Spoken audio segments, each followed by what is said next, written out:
Hello student, स्वागत है मेरे यूट्यूब चैनल पे। आज मैं आपको बृहद गुणन विधि से दो चर वाले रैखिक संख्या नियमों को बताने जा रहा हूँ। अगर आप मेरे चैनल पे नए हैं तो वीडियो को सब्सक्राइब कीजिए और ज़्यादा से ज़्यादा शेयर कीजिए ताकि कक्षा 10 के बच्चे के लिए बृहद गुणन विधि समझ में आ जाए कि क्वेश्चन को कैसे सॉल्व किया जाता है और ये वीडियो आप तक पहले पहुँच सके। इसलिए वीडियो को चैनल को सब्सक्राइब कीजिए। आज मैं आपको बृहद गुणन विधि के बारे में समझा रहा हूँ।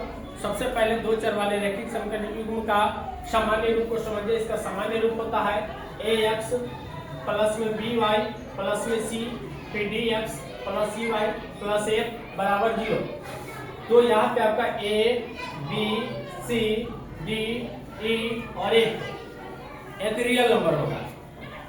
जैसे आप यहाँ समझिए 2x प्लस 1y माइनस 5 बराबर 0, 3x माइनस 2y माइनस 4 बराबर 0।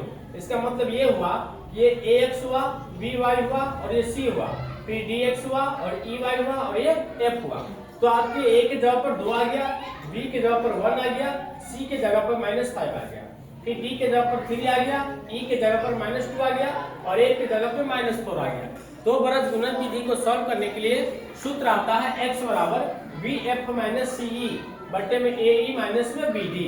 तो आप b के जगह पर देखिए क्या आ रहा है, तो b के जगह पर 1 है तो 1 डाल दिए और a के जगह पे क्या आ रहा है, तो a के जगह पर माइनस 4 है, माइनस 4 डाल दिए। फिर क्या है, माइनस है तो माइनस डाल दिए और c के जगह पर माइनस 5 है और e के जगह पर कितना है, माइनस 2 है। अब इसको कैलकुलेट कीजिए, माइनस 4 गुने 1 कितना आ जाएगा, माइनस 4। फिर यहाँ पे क्या है, माइनस है तो माइनस का चिन्ह दे दीजिए और माइनस 5 गुने माइनस 2 कितना हो जाएगा, प्लस 10 हो जाएगा, क्योंकि माइनस गुने माइनस प्लस होता है। और उसके बाद ये प्लस माइनस माइनस हो जाएगा और नीचे में मल्टीप्लाई कीजिए, 2 दूनी कितना हो गया 4, माइनस गुने प्लस माइनस और 3 गुने 1 3। चलिए अब यहाँ पे ये क्या हो जाएगा, प्लस माइनस माइनस और ये माइनस 4 है तो माइनस 4 और माइनस 10 कितना हो जाएगा, माइनस 14, क्योंकि माइनस 4 और माइनस 10 जुट करके माइनस 14 होगा। जब एक जैसा चिन्ह होता है तो जुट जाता है आपस में, तो माइनस कितना हो जाएगा, 14 हो जाएगा। बट्टे में माइनस 4 और माइनस 3 कितना हो जाएगा, माइनस 7, क्योंकि चिन्ह क्या है, एक जैसे है तो माइनस माइनस क्या हो जाएगा, कट जाएगा। कटने के बाद ये कितना आ जाएगा, 7 दूनी 14 आ जाएगा। चलिए उसके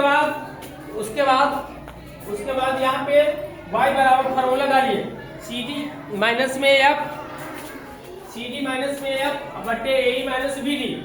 c के जगह पर मान डालिए माइनस 5 है, c के जगह पर मान डालिए माइनस 5 है और d के जगह पर मान डालिए कितना है, d के जगह पर 3 है। उसके बाद a के जगह पर आपका मान 2 है और a के जगह पर आपका मान कितना है, माइनस 4 है। चलिए कैलकुलेट कीजिए, 5 गुने 3 कितना हो जाएगा, माइनस 15, क्योंकि माइनस गुने प्लस का होता है, माइनस होता है। अब उसके बाद 4 है माइनस में और 2 क्या है, प्लस में है, 4 दूनी कितना हो गया 8, तो माइनस गुने प्लस क्या बनेगा, माइनस। चलिए ठीक है, अब यहाँ से क्या कीजिए, नीचे में देखिए 2 दूनी कितना हो जाएगा 4 और माइनस गुने प्लस माइनस, 3 गुने 1 कितना होगा 3। अब देखिए यहाँ पे कि माइनस 15 और ये माइनस माइनस क्या हो जाएगा, प्लस हो जाएगा।